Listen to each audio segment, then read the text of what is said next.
ସାଙ୍ଗମାନେ ଆଜିର ଯେଉଁ କାହାଣୀ ଆପଣମାନଙ୍କ କହିବା ପାଇଁ ଯାଉଛି ଏହା ଆମ ଜଣେ ସବସ୍କ୍ରାଇବର ପାଖରୁ ଆସିଥିଲା, ଯେଟା ଆପଣଙ୍କ ପାଖର ସହିତ କହିବା ପାଇଁ ଯାଉଛି ଆଜି। ବହୁତ ଦର୍ଦନାକ କାହାଣୀଟି ଯେତେବେଳେ ମୁଁ ଶୁଣିଥିଲି ମୋର ବି ରୁମ ଟାଙ୍କରି ଉଠିଥିଲା, ଆପଣଙ୍କର ନିହାତି ଟାଙ୍କରିବ। ତ କାହାଣୀର ଯାହାର କାହାଣୀ ସିଏ ହେଲେ, ତାଙ୍କ ନାଁ ହେଲା ବିବେକ, ଯିଏ ଆମ ଓଡ଼ିଶାର ବାଲେଶ୍ୱରକୁ ବିଲଙ୍ଗ କରନ୍ତି।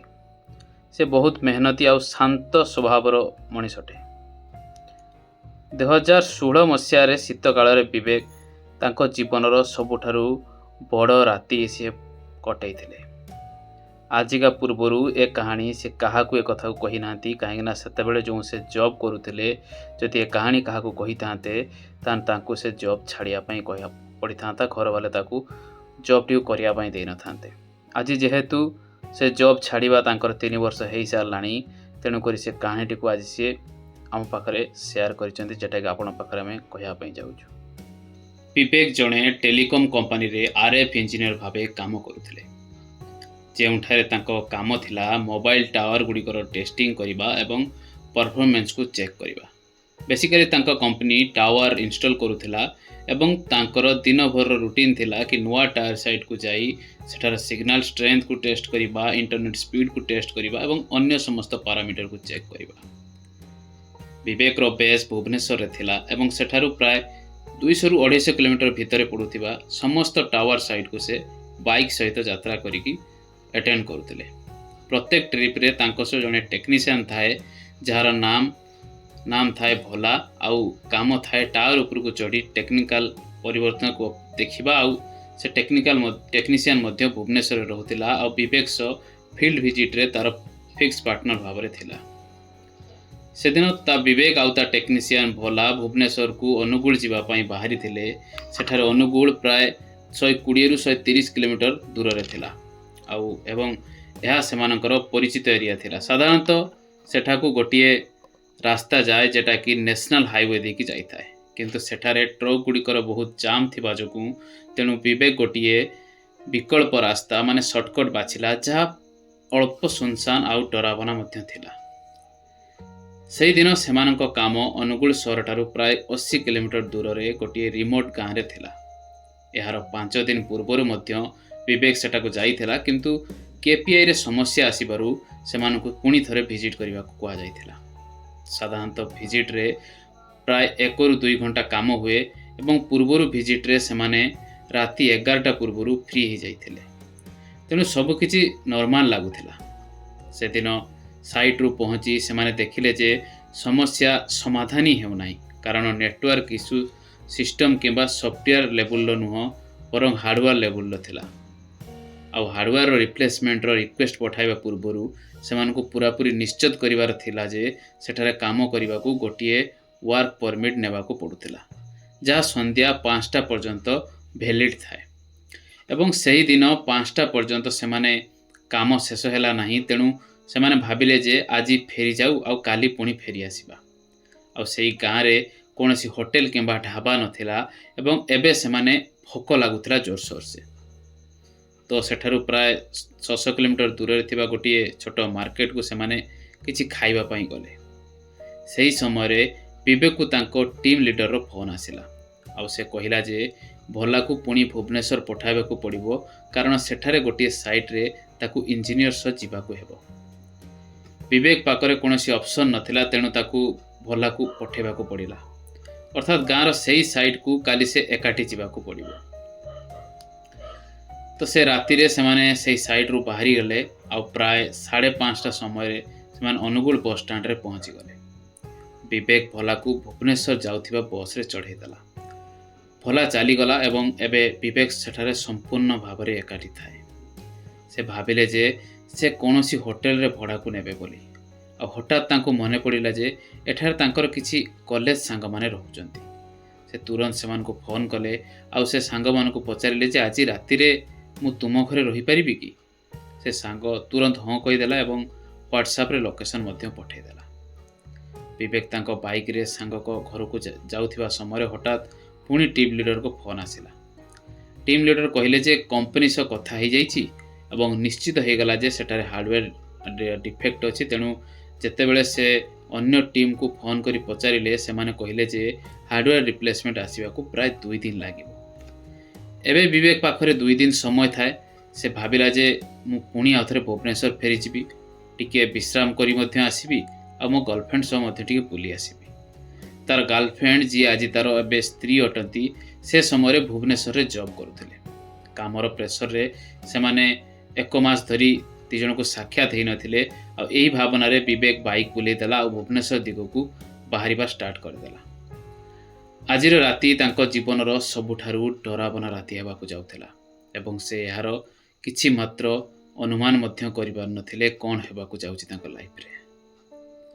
विवेक गोटिए छोट ढाबारू खाद्य पैक कराइले कारण संध्यारे से बेसी किछि खाई नथिले और से जानिथिले जे भुवनेश्वर पहुँचीबाकू जाउथिबा समय समस्त होटल बंद हो जाइथिबो। खाद्य पैक कराई से बाइक नेकी बाहरिले। से नेशनल हाईवे रास्ता नेले नाही कारण सेठारे ट्रक रो बहुत जाम थाए और राति रे ड्राइव करिबा बहुत रिस्की मध्य थाए। से पुणी सेही शॉर्टकट नेले जेउठारे से पूर्वरु बहु बार जाइछंती। राति प्राय 3:30 हो जाइथिला एवं विवेक अनुगुल रु बाहरिला। सेठारु प्राय 130 किलोमीटर रास्ता थिला भुवनेश्वर को और से मनरे अनुमान कला जे 3 घंटा मध्यरे से जाई सेठारे पहुँची जिवो। जेहेतु ठंडा राति थिला तेणु से संपूर्ण विंटर वेयर आउ ग्लोव्स सब हेलमेट सब पिंधिकी बाहरिला। कानर इयरफोन लगैला एवं फोन बाइक रो हैंडल को लगै देई माउंट रे लगै देई चलला। से आराम से गीत शुणी शुणी आराम से चली थाए। रास्ता पूरा सुनसान थाए एवं कौन सी ट्राफिक न थाए। प्राय 30 मिनिट चलवा परे गोटे जंगल आरंभ हुए। जंगल प्रवेश पूर्व विवेक देखिला जे गोटे लोक रास्ता पार्श्व ठिया ही लिफ्ट मागुची। विवेक मने ध्यान देलानी। से केबे मध्य रुकिला नाही मध्य आ बाइक रो गति बढ़ाई देला। से जेते बेले सेही लोकर सामना को गला से स्पष्ट भावे देखिला जे से तांको टेक्निशियन भोला ठिया हेछि बोली। विवेक पूरापूरी शॉक हो गला। बाइक गति रे थिला तेणु से तुरंत ब्रेक लगै पाले नाही आ अल्प आगो को जाई रहिले। विवेक सेतेबेलकू स्लेबल हैला परे से तुरंत मोबाइल माउंट रु भोला को फोन कला और फोन उठावा सहित कहला तू पागल हो जाइछु कि रोड साइड रे कोन पई कोन करछु तू आउ बस रु कहीं गुलेलु। भोला फोन उठे आश्चर्य ही कहला कौन कहूच तुमे मु तो बस रे अच्छी भुवनेश्वर जाऊची। यह शुणी विवेक रो मन पूरा खाली हो गला। विवेक भोला को कहला भाई मजा करनी तू मु एबे ही तोते मु रोड साइड रे देखिली सामना रे तू ही थिलु। सेपुटू भोला हसिकी कहला कौन आज किसी पी पुआ देइछ कि अरे मु तो बस रे अच्छी। यह शुणा सहित विवेक रो हाथ पाद सब ठंडा हो गला। ता मनरे केवल गोटे प्रश्न घुरुला जदि भोला बस रे अच्छी तेबे एठी जहाकू मुझे जंगल रे देखिली से किए थिला। विवेक सकाळ 6 ठारू काम करुथिला और सारा दिन साइड रे थिला तेणु ता शरीर बहुत थकी जाइथिला और मस्तिष्क भलरे काम करुनथिला। किंतु जेते बेले भोला कहला जे से बस रे अछि बोली ता शरीर अजଣା धरणर जेमती करेक्ट चली गला। ता थकान जेमती गोटे मुहूर्त रे गायब हो गला। से किछि भाभी पारला नहीं ता फोनटा काटी जाइथिला और सेठारु बाइक स्टार्ट कला और सेठारु फुल स्पीड रे बाइक चलाई आगो को चलिला। एबे से बुझी जाइथिला जे एठारे किछि ना किछि गड़बड़ अछि बोली कारण से पूर्ण विश्वास रे थिला जे एठा कोनोसी तार भ्रम नथिला। से स्पष्ट भाव रे भोलार मुह देखिथिला। से बाइक रो स्पीड बहुत स्पीड रे चलाउथिला और अल्प आगो को गले गोटे मंदिर आसे जेउठार से सब बेले रहउथिला। किंतु आज से निजको कही देइथिला जे ना सेटारे से रुकिबो ना पछकू बोलिकी से देखिबो। बाइक बहुत स्पीड रे जंगल रास्ता रे चली जाउथाय किंतु अजब कथा एटा थिला जे रास्ता सरू नथिला। विवेक ए रास्ता रे बहु बार जाइची आसीची किंतु से जानिथिला मंदिर केते समय भितरे आसे बोली।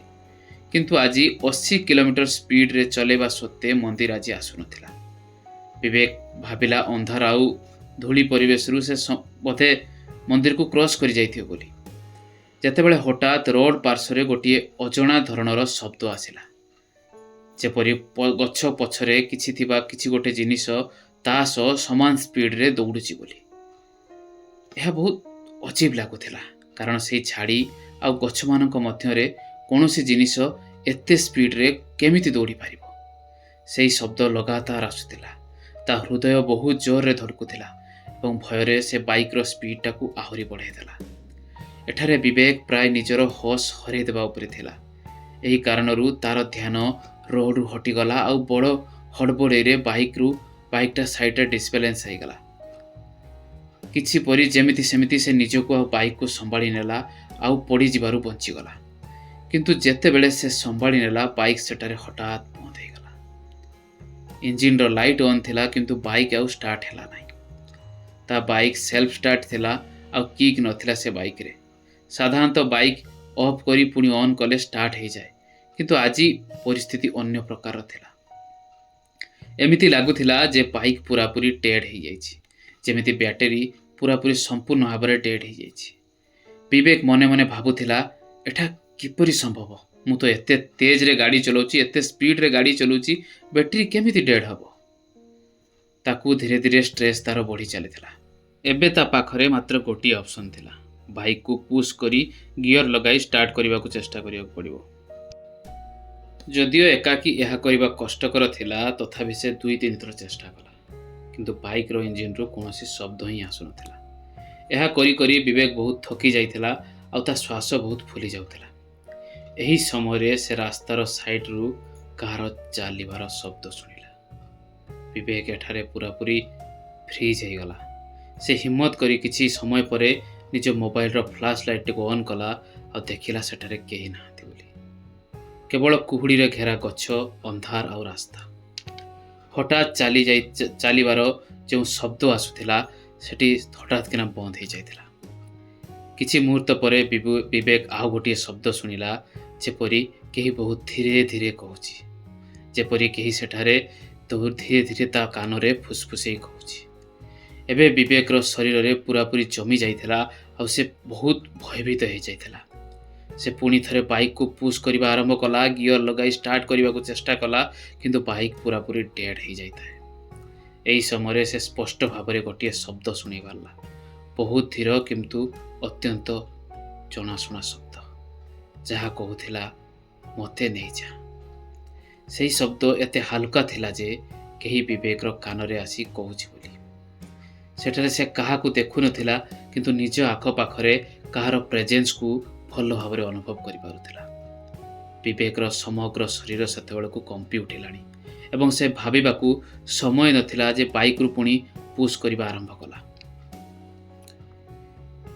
ଟିକେ କରିସାରିଲା ପରେ ସେ ଥକିବାରୁ ଆଗକୁ ଯାଇ ରୁକିଗଲା ଆଉ ତାର ସେତେବେଳକୁ ନିଶ୍ୱାସ ପଳେଇଲା, ଶ୍ୱାସ ଫୁଲିଗଲା। ତାର ହୃଦୟ ଏତେ ଜୋରରେ ଧଡ଼କୁଥିଲା ଯେ ଏବେ ଯେମିତି ବାହାରକୁ ଆସିଯିବ। ବିବେକ ସେଠାରେ ଦୌଡ଼ି ନିଜକୁ ଦୋଷୀ ହେଉଥିଲା ଆଉ ତାଙ୍କୁ ସେଠାରେ ବଞ୍ଚାଇ ନେବା ପାଇଁ କେହି ମଧ୍ୟ ସେଠାରେ ନଥିଲେ। ଏମିତି କେହି ଲୋକ ନଥିଲେ ଯିଏ ତାକୁ ସାହାଯ୍ୟ କରିବ। ଆଉ ଏବେ ଏହି ବିରାଟ ଜଙ୍ଗଲରେ ସେ ପୁରାପୁରି ଏକାଠି ଥିଲା। ଏହିସବୁ ଭାବୁଥିବା ବେଳେ ତାର ଦୃଷ୍ଟି ରାସ୍ତାର ପାଖରେ ପଡ଼ିଲା। ସେଠାରେ ଗୋଟିଏ ମାଇଲଷ୍ଟୋନ୍ ଥିଲା।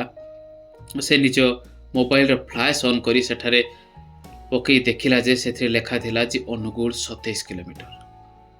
ବିବେକ ଏତେ ଯାଏ ଗାଡ଼ି ନେଇକି ଆସିଥିଲା, ତା ମସ୍ତିଷ୍କରେ ହିସାବ ଅନୁଯାୟୀ ଏବେ ପ୍ରାୟ ସେ କମ୍ ସେ କମ୍ 50ରୁ 60 କିଲୋମିଟର ଆସି ସାରିଲାଣି, କିନ୍ତୁ ମାଇଲଷ୍ଟୋନ୍ ଅନୁସାରେ ସେ କେବଳ 27 କିଲୋମିଟର ମାତ୍ର ଆସିଥିଲା। ତ ବିବେକ ଏଠାରେ ପୁରା ଭୟଭୀତ ହେଇଗଲା ଆଉ ସେଠାରେ ତାକୁ ଏମିତି ଲାଗୁଥିଲା ଯେ ସେ ସାୟଦ କୌଣସି ଲୁପ୍ରେ ଫସିଗଲାଣି, ଯେଉଁଠାରେ ସେଇ ଜଙ୍ଗଲ, ସେଇ ରାସ୍ତା ଆଉ ସେଇ ଅନ୍ଧାର ସବୁକିଛି ବାରମ୍ବାର ତା ଲାଇଫ୍ରେ ହେଉଛି। ବିବେକ ସେଠାରେ ଚିନ୍ତିତ ଭାବେ ଦୌଡ଼ିଥିଲା। ହଠାତ୍ ତା ଦୃଷ୍ଟି ବାଇକ୍ର ରିୟର ଭ୍ୟୁ ମିରରରେ ପଡ଼ିଲା। ସେ ଦେଖିଲା ଯେ ପଛରେ ଗୋଟିଏ ଲୋକ ଦୌଡ଼ୁଛି। ସେଇ ଲୋକ, ସେଇ ପୋଜ୍ ଆଉ ସେଇଭଳି ରାସ୍ତାରେ ଦୌଡ଼ି ଲିଫ୍ଟ ମାଗୁଥିବାର, ଯେପରି ପୂର୍ବରୁ ଜଙ୍ଗଲ ବାହାରେ ମାଗୁଥିଲା। ଏଇଥର ସେ ଲୋକ ବିବେକର ଦିଗରେ ଆଗକୁ ବଢ଼ୁଥିଲା ଏବଂ ଏହା ଦେଖି ବିବେକର ଆତ୍ମା କମ୍ପି ଯାଇଥିଲା।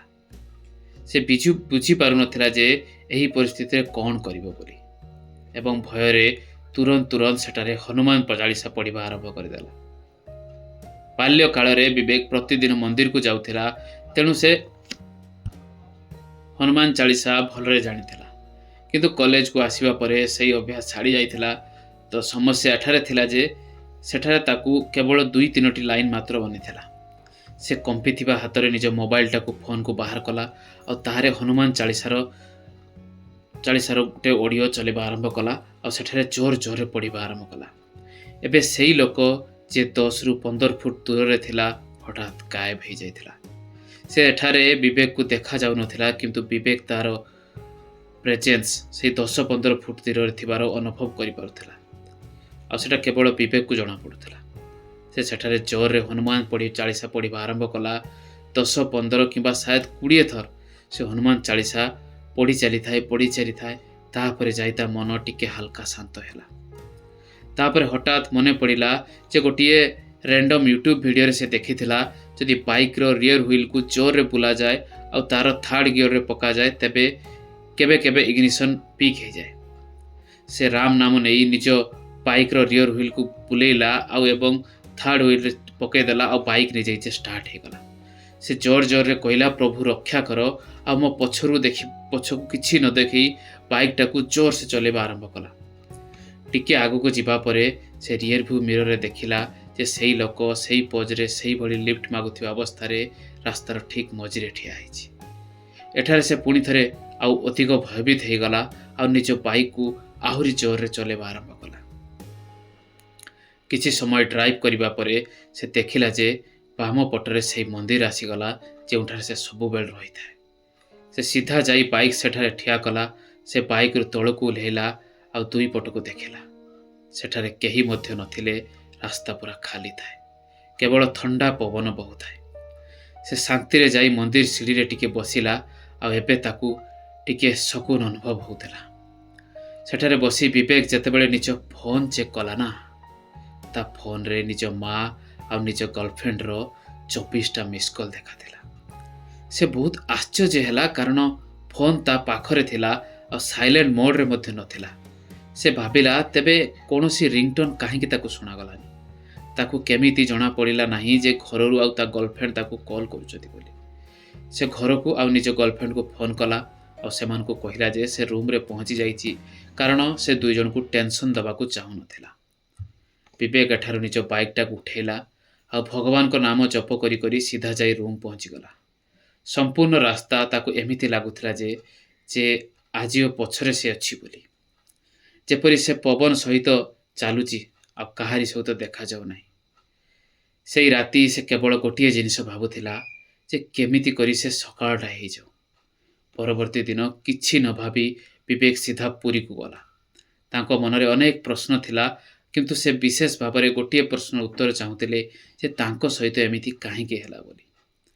ବିବେକକୁ ଜଣାଥିଲା ଯେ ସେଠାରେ ଗୋଟିଏ ଆଶ୍ରମ ଅଛି ଯେଉଁଠାରେ ଗୋଟିଏ ଜଣେ ସିଦ୍ଧ ବାବା ରୁହନ୍ତି ଆଉ ସେ ପୂର୍ବରୁ ତାଙ୍କ ସହିତ ମଧ୍ୟ ମିଶି ସାରିଥିଲା। ସେହିପରି ସେ ସିଧା ଯାଇ ତାଙ୍କ ପାଖରେ ପହଞ୍ଚିଗଲା।